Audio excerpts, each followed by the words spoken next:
वृंदावन के हृदय में स्थित निधिवन भगवान कृष्ण के भक्तों द्वारा पूजित एक पवित्र वन है। वृंदावन वैष्णव संप्रदाय या समुदाय के लोगों के लिए एक परम स्वर्ग है। मूल रूप से वे लोग जो श्री कृष्ण में विश्वास करते हैं।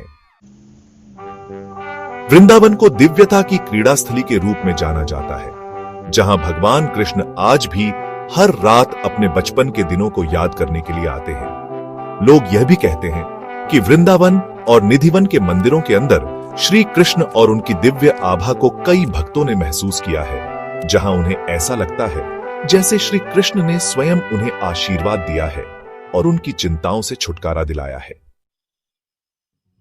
निधिवन भगवान कृष्ण की दिव्य लीलाओं, विशेष रूप से रहस्यमय रास लीला के साथ अपने जुड़ाव के लिए प्रसिद्ध है। रास लीला को कृष्ण और उनकी प्रिय राधा और गोपियों के बीच प्रेम और भक्ति का दिव्य नृत्य माना जाता है। किंवदंती के अनुसार निधिवन वह स्थान है जहां भगवान कृष्ण गोपियों के साथ अपनी रास लीला करते हैं, और इस प्रकार यह स्थान दिव्य ऊर्जा और सकारात्मकता से भरा हुआ है, जो बहुत ही चुनिंदा स्थानों पर पाया जाता है। निधिवन की खूबसूरती कृष्ण लीला से इसके रहस्यमय संबंध में निहित है। भक्तों का मानना है कि भगवान कृष्ण स्वयं अपनी सभी दिव्य शक्तियों के साथ निधिवन में रास लीला करने आते हैं। श्री कृष्ण राधा और गोपियों के साथ निधिवन में हर रात दिव्य नृत्य करते हैं। कहा जाता है कि हवा भगवान कृष्ण की बांसुरी की मधुर धुनों और राधा की पायल की आवाज से भर जाती है, और निधिवन के जंगल में हर कोई खुशी से नाचता है।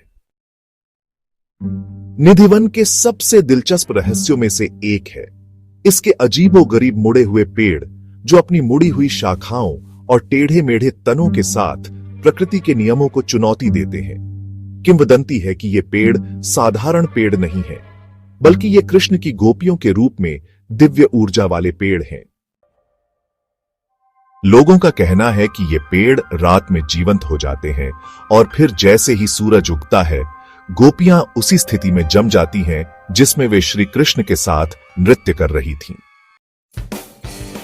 शाम ढलते ही निधिवन के मंदिर के अंदर आरती पूरी हो जाती है। उसके तुरंत बाद सभी को परिसर खाली करने के लिए कहा जाता है। ऐसा माना जाता है कि शाम की आरती के बाद यह उपवन राधा और कृष्ण का पवित्र निवास बन जाता है, और किसी भी नश्वर प्राणी को इसके दायरे में रहने की अनुमति नहीं होती है।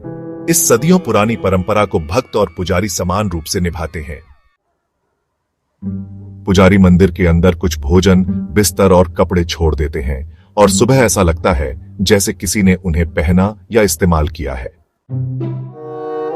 ऐसा माना जाता है और कहा जाता है कि जो कोई भी शाम की आरती के बाद निधिवन में रुकता है और श्री कृष्ण की दिव्य ऊर्जा को देखता है, वह अंधा हो जाता है या किसी समस्या से ग्रस्त हो जाता है। कई कहानियां ऐसे लोगों के बारे में बताती हैं जिन्होंने सावधानियों और चेतावनियों की अवहेलना की और निधिवन में मौजूद ऊर्जाओं से अंधे हो गए या पागल हो गए। पुजारी कहते हैं कि श्री कृष्ण की उपस्थिति की ऊर्जा इतनी शुद्ध, पवित्र और शक्तिशाली है कि जो कोई भी इसे देखता है वह इसके बारे में फिर से नहीं बोल सकता। यह प्रकृति की प्रबलता के कारण है या कुछ और, कोई नहीं जानता।